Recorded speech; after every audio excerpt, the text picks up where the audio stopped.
At 2 a.m., my old friend from the CIA called. Lock everything tight. Grab your grandson and hide in the basement. Don't tell your daughter a word. I did exactly that.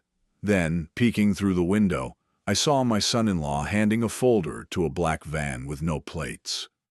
What happened next destroyed everything I thought was my family. And now, he'll face the full consequences of his betrayal.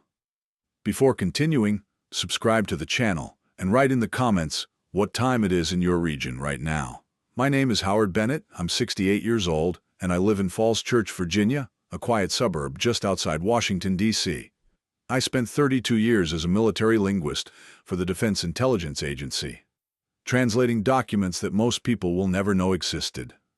These days, I restore antique radios from the 1940s and 50s in my garage workshop.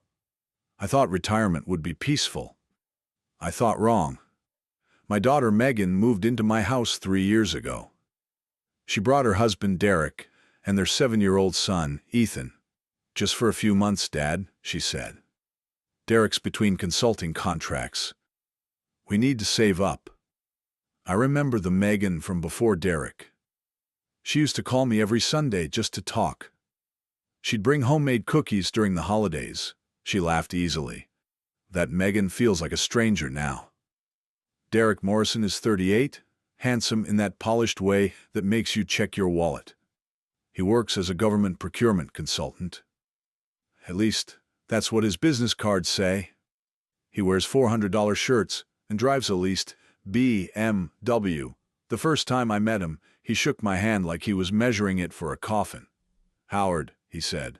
Not Mr. Bennett, not sir, just Howard, like we were old poker buddies. In the beginning they were grateful. Derek helped with yard work. Megan cooked family dinners. Ethan, my grandson, the only bright spot in this whole mess, would sit with me in the garage while I worked on my radios. He'd hand me tools, ask questions about vacuum tubes and frequencies. Smart kid. Quiet. He notices things most adults miss. But something shifted about 18 months ago. Small things at first. Derek started collecting the mail before I could get to it.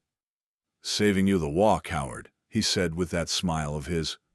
Megan began suggesting I shouldn't drive at night. Your reflexes aren't what they used to be, Dad. Then came the helpful comments at dinner. Did you take your blood pressure medication today, Howard? You seem forgetful lately. I don't take blood pressure medication. Never have. Dad, you already told us that story. Twice this week. I hadn't told it once. They were building a narrative. I've seen this technique before, not in families, but in interrogation transcripts. You repeat a lie often enough, it starts to feel true. You make someone doubt their own memory, their own competence. Derek began helping with my finances. Let me look at those bills for you, Howard. Don't want you missing any payments. One day I found him in my study, going through my filing cabinet. He didn't even look embarrassed.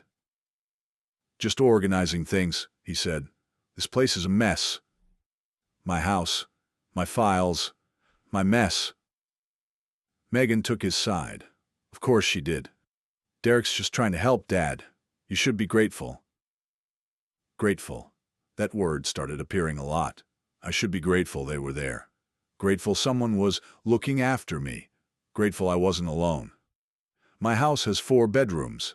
They'd taken over 3 of them, plus the basement recreation room, plus half the garage. I was paying all utilities, all property taxes, all maintenance. They contributed nothing except opinions about my mental state.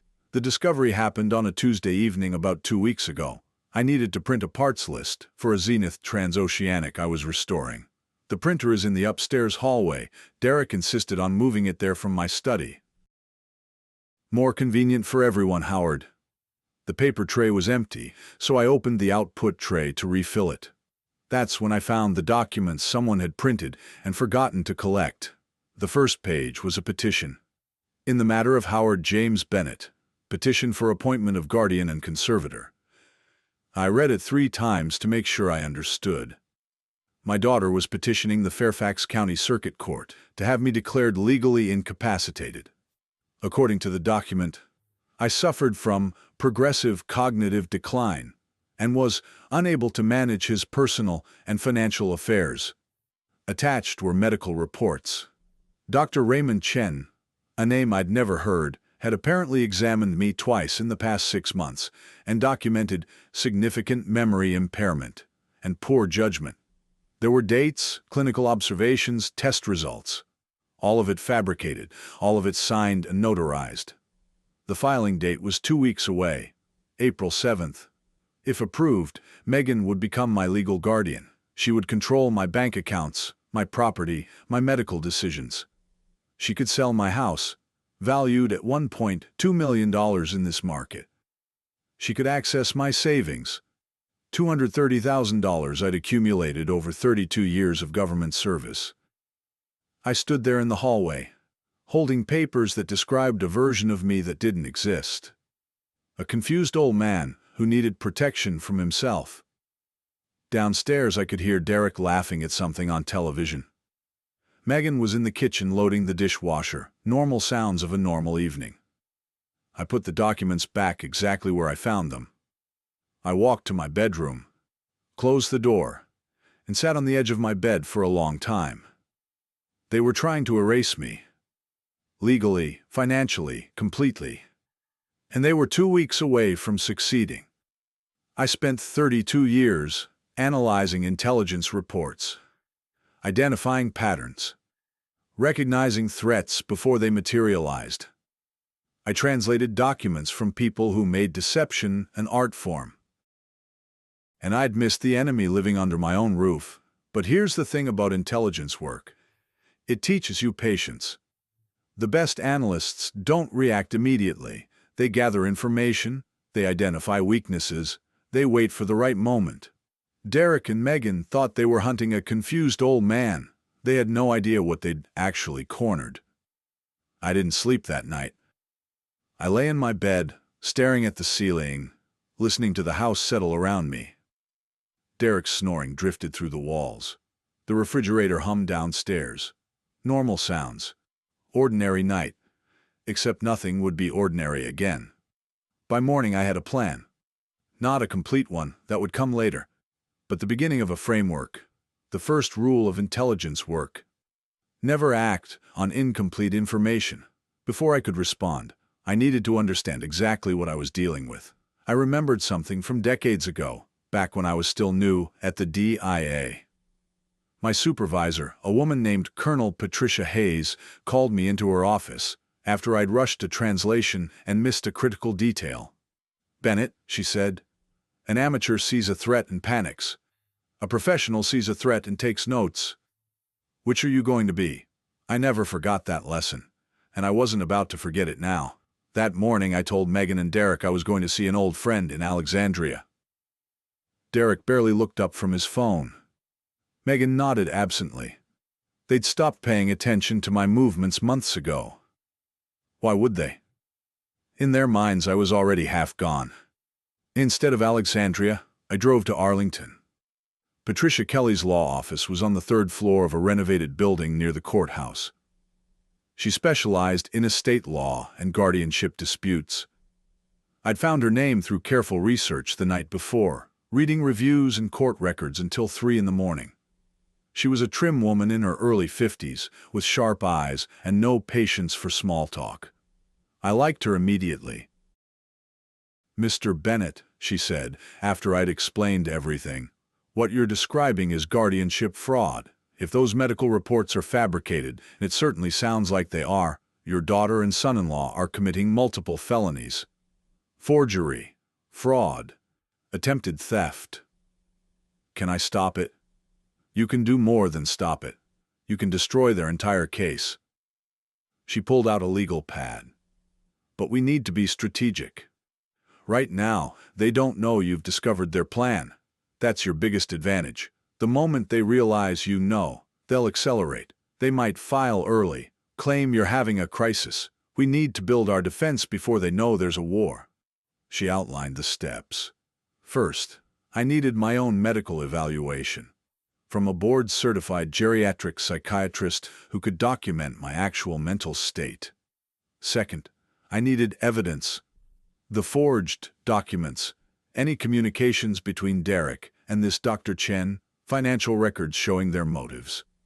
Third, I needed to protect my assets before they could be frozen. Virginia is a one-party consent state, she added. You can legally record any conversation you're part of without telling the other person. I suggest you start.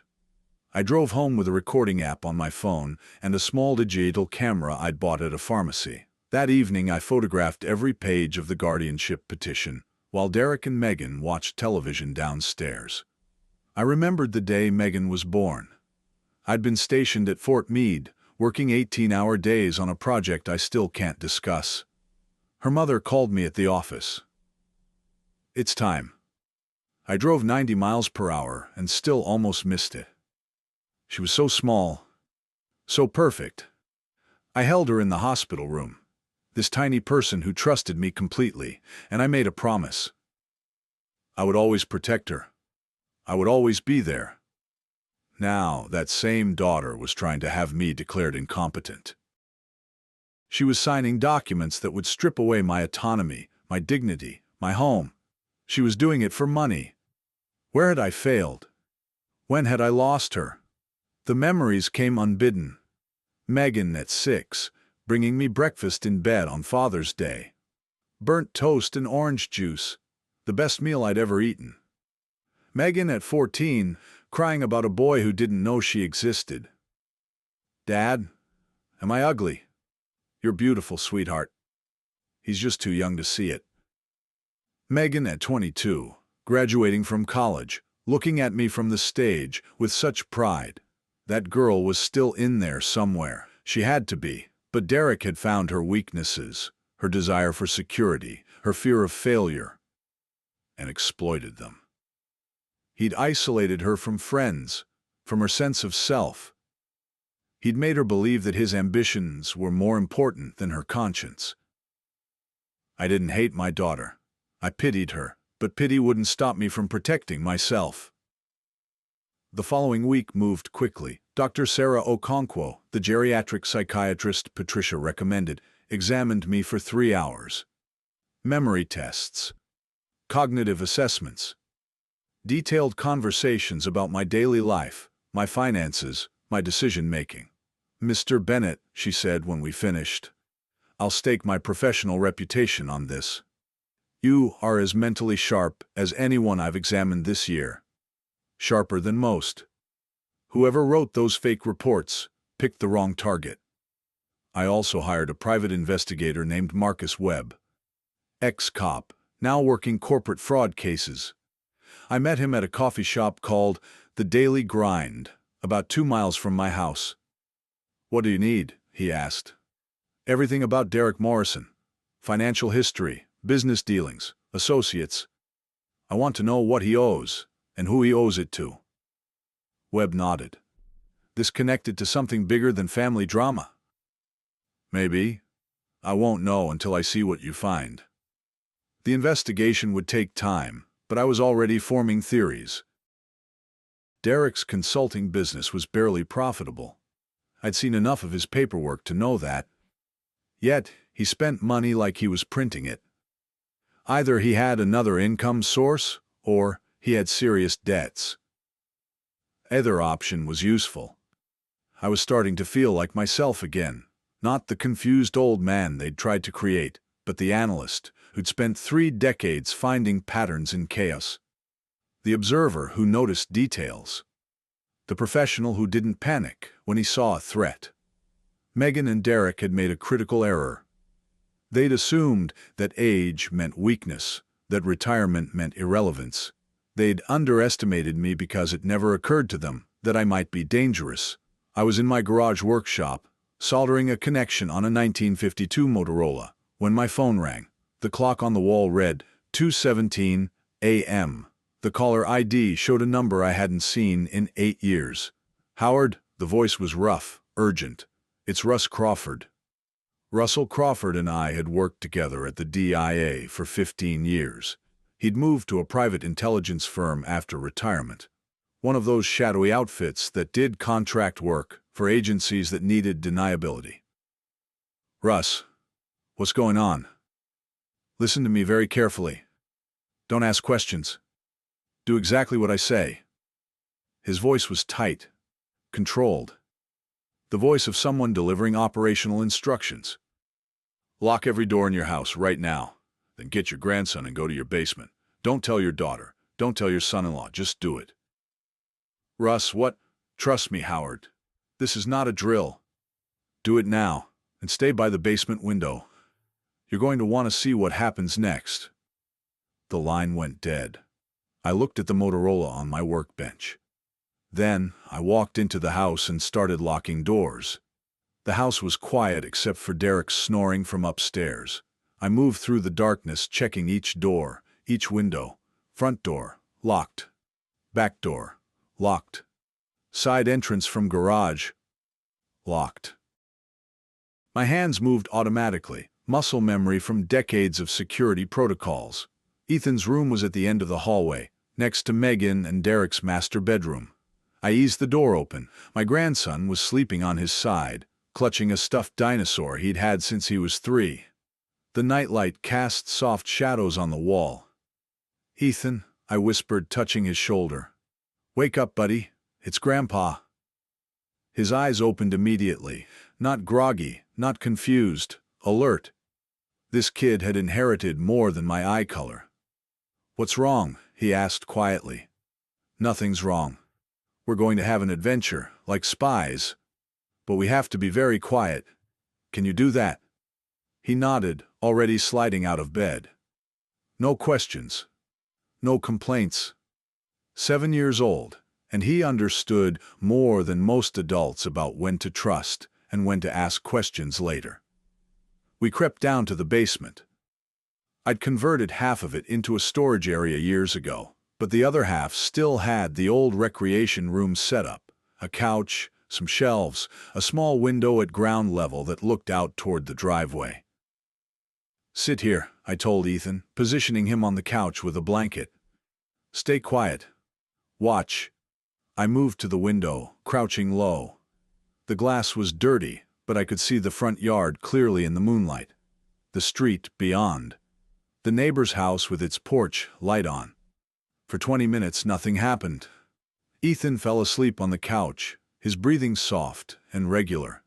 I stayed at the window, watching, waiting. Russ Crawford didn't make calls at 2 a.m. for no reason. Whatever was coming, it was coming tonight. At 2:40, I heard footsteps on the stairs above, not Megan's. She walked heel to toe, softly. These were Derek's footsteps, deliberate and heavy. The front door opened and closed. Derek appeared in my field of vision, walking down the driveway in a dark jacket and jeans. He stood at the curb, checking his phone, waiting. 2 minutes later, a black van turned onto our street. No headlights. No license plates visible from my angle.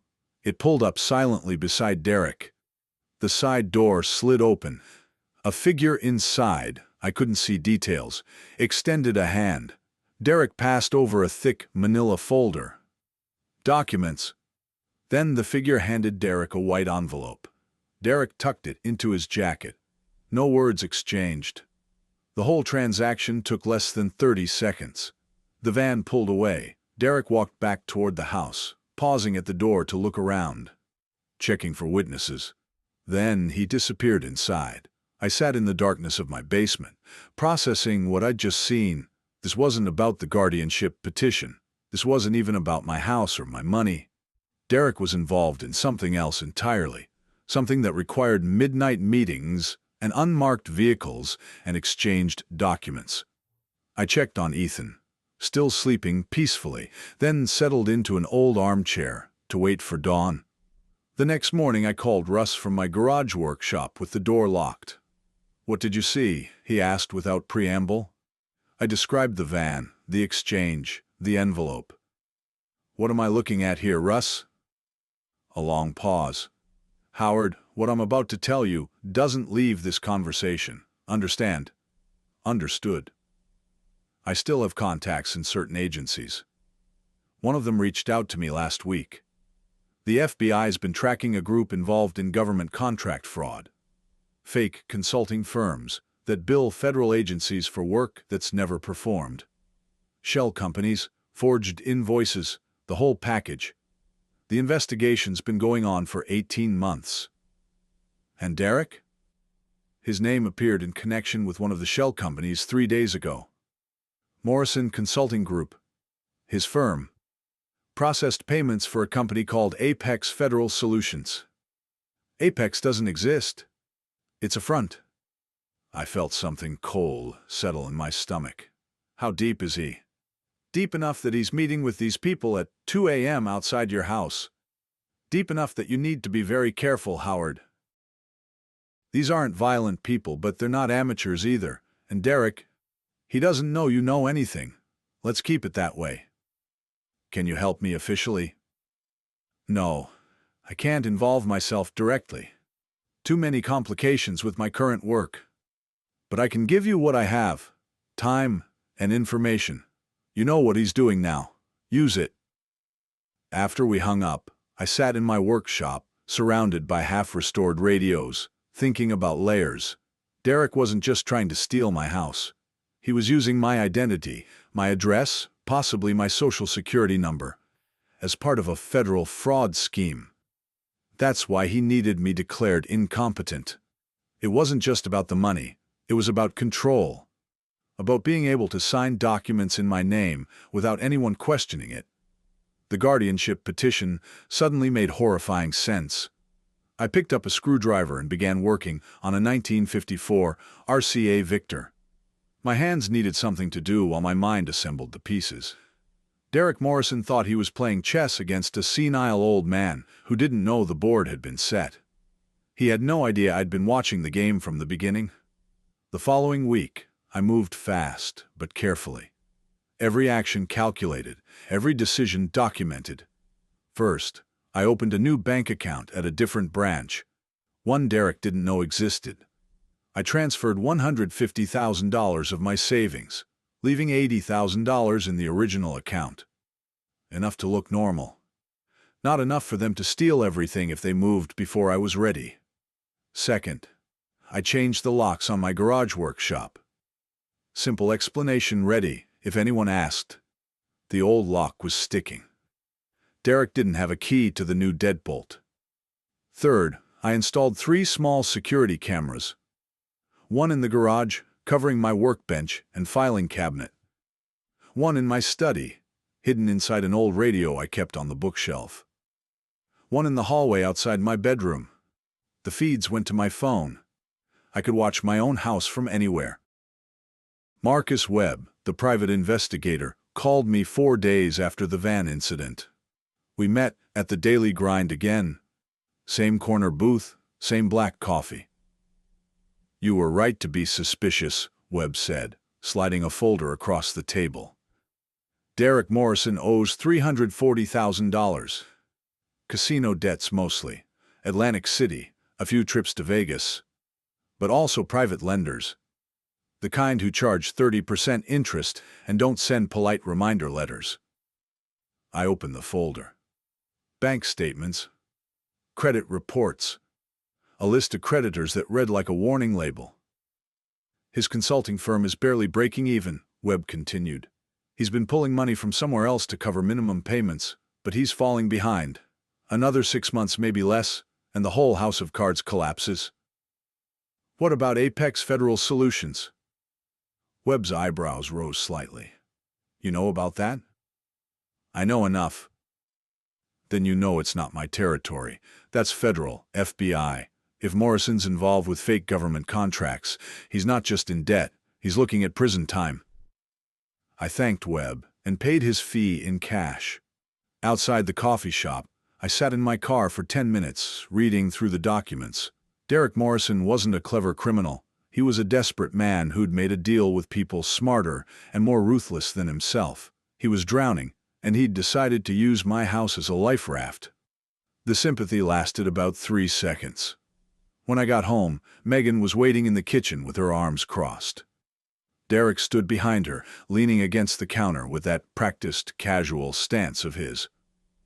"Dad, We need to talk about the garage. I set my keys on the counter. What about it? You changed the locks. Her voice was tight, controlled. Derek needed to get a tool this morning and he couldn't get in. The old lock was broken. I poured myself a glass of water, taking my time. I replaced it. Without telling anyone? It's my garage, Megan. I didn't realize I needed permission to maintain my own property. Derek stepped forward, his smile not quite reaching his eyes. Howard, buddy, no one's saying you need permission. We're just a little concerned, that's all. You've been different lately. Secretive, going out without telling anyone where you're going, spending hours in that garage alone. I restore radios, that's what I do. Sure.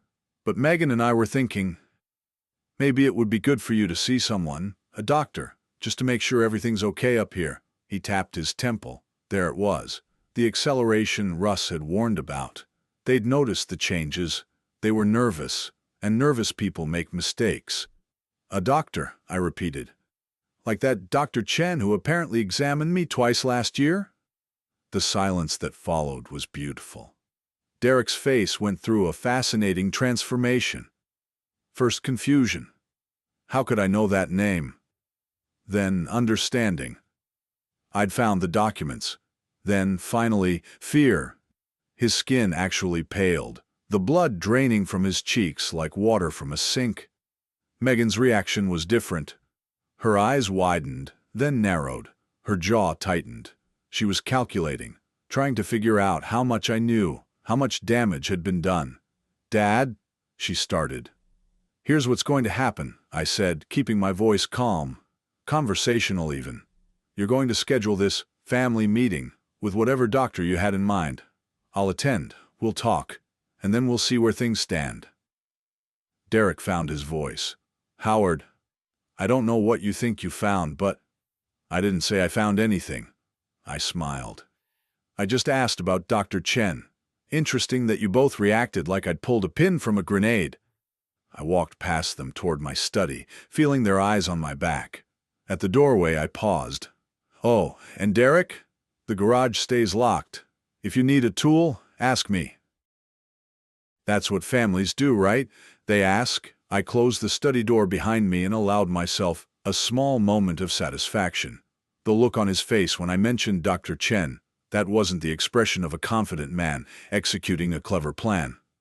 That was the expression of a rat who'd just realized the trap had teeth. 2 days later, Webb sent me another message. Attached was a photograph, taken with a telephoto lens, showing Derek shaking hands with a heavy-set man in an expensive suit outside a restaurant in Tyson's Corner. The man's name was Tony Russo. According to Webb's notes, Russo had 3 federal fraud convictions and was currently under investigation for running the Apex Federal Solutions scheme. Derek wasn't just in debt. He wasn't just trying to steal my house. He was actively partnering with a professional criminal to defraud the United States government. And I had photographs. The family meeting was scheduled for the following Thursday. Derek had arranged for a Dr. William Hartley, a psychologist with an office in Fairfax, to conduct what he called a wellness evaluation. I recognized the tactic immediately. They were abandoning the fictional Dr. Chen and trying to get a real professional to document concerns about my mental state. A fallback plan. I arrived 15 minutes early. But I didn't arrive alone. Patricia Kelly was already in the parking lot when I pulled up. Dr. Sarah Okonkwo, the geriatric psychiatrist who had examined me weeks earlier, was with her. Both women were dressed professionally, carrying briefcases. Ready? Patricia asked. More than ready. We walked into Dr. Hartley's office together. The receptionist looked confused when 3 people appeared for what was supposed to be a private evaluation. Derek and Megan were already in the waiting room. Their expressions when they saw my entourage were worth every dollar I'd spent on legal fees. Derek's face cycled through surprise, confusion, and then something close to panic.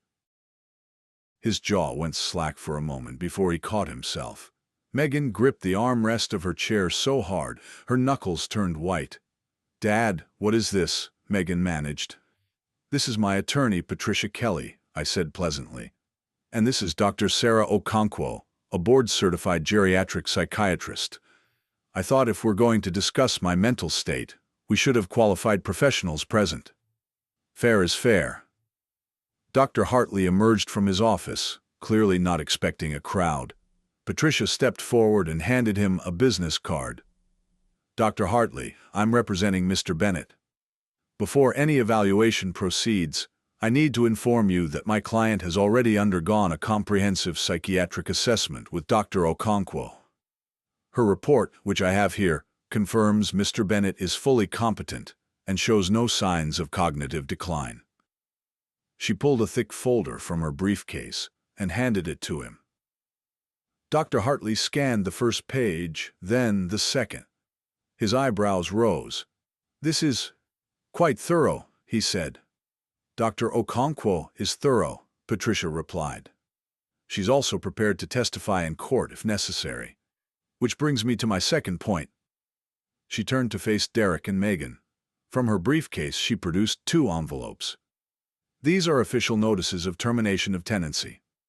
Under Virginia Code Section 55.1-1202, Mr. Bennett is exercising his right to end your month-to-month occupancy of his property. You have 30 days to vacate the premises." Megan's face drained of color. "You can't do this." "Actually, he can," Patricia said. "It's his house. You're not on the deed. You're not on any lease. You've been guests for 3 years, and now that arrangement is ending." Derek stood up, his composure cracking. "This is insane. Howard, think about what you're doing. We're family." "Family," I repeated. I pulled my phone from my pocket and held it up. "Would you like to hear what family sounds like? I have recordings. Conversations where you discuss my memory problems that don't exist. Conversations where you talk about what you'll do with the house after you have me declared incompetent." His face went gray. "I also have photographs," I continued. "You meeting with Tony Russo in Tyson's Corner? You receiving an envelope from a black van outside my house at 2:40 in the morning. Interesting company you keep, Derek." Megan looked at her husband. "Tony Russo? Derek, who is Tony Russo?" He didn't answer. He couldn't. His hands were trembling slightly, a fine vibration visible even from where I stood. Patricia stepped forward again. "There's one more thing. This morning I filed a criminal complaint with the Fairfax County Police Department. The complaint details the forged medical documents purporting to be from a Dr. Raymond Chen, a physician who, according to state records, lost his license 4 years ago and hasn't practiced since. Forging medical documents is a Class 5 felony in Virginia. Conspiracy to commit fraud. Elder abuse. You have no proof," Derek said, but his voice was hollow. "We have the documents from your printer, with your fingerprints on them. We have recordings. We have a paper trail showing you researched guardianship procedures on your home computer. And we have a very motivated client who spent 32 years working in intelligence analysis." Patricia allowed herself a small smile. "Mr. Bennett knows how to build a case." Derek made one last attempt. He straightened his spine and looked directly at me. "Fine.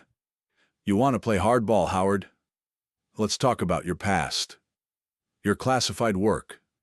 The things you did for the DIA that you can't discuss. I wonder what your neighbors would think if they knew." "Knew what?" I interrupted. "That I translated documents?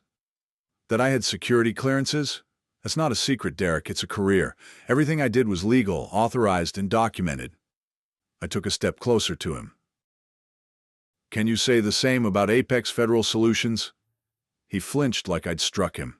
"Here's what I know," I said, lowering my voice. "You're in debt to the wrong people. You got involved with Tony Russo because you were desperate. You needed my house, my identity, my guardianship to run money through accounts that couldn't be traced back to you. The black van, the midnight meetings, the fake consulting invoices.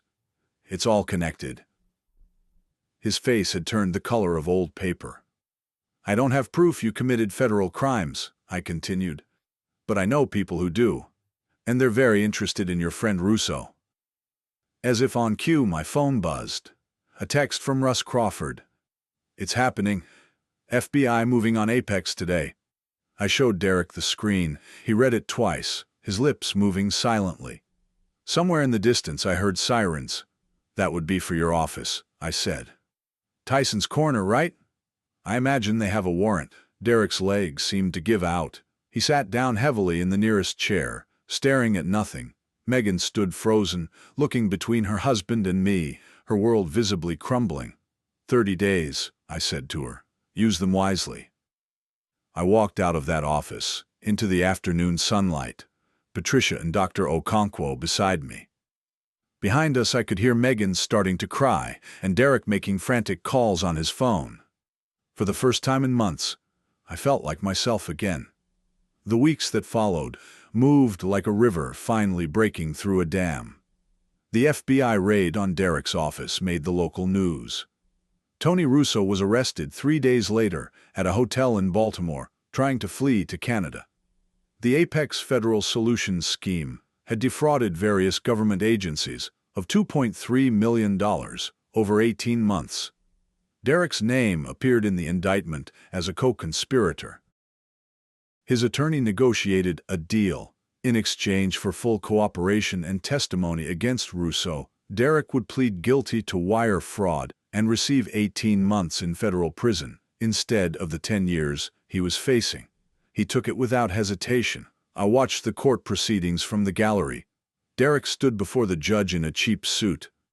The BMW was long gone, repossessed by creditors, and answered questions in a voice I barely recognized. The confident swagger had evaporated. His shoulders slumped. His eyes stayed fixed on the floor. When the judge announced the sentence, he simply nodded, as if he'd been expecting worse, and was grateful for the mercy. Megan filed for divorce before the sentencing. She didn't contest anything. There was nothing left to contest. She came to see me the day after Derek reported to the federal facility in Cumberland, Maryland. I was in my garage, working on the 1947 Philco I'd been restoring for months. Ethan was at school. The house was quiet. "Dad," I looked up. She stood in the doorway, thinner than I'd ever seen her, dark circles under her eyes. The aggressive posture was gone, so was the coldness. "Can I come in?"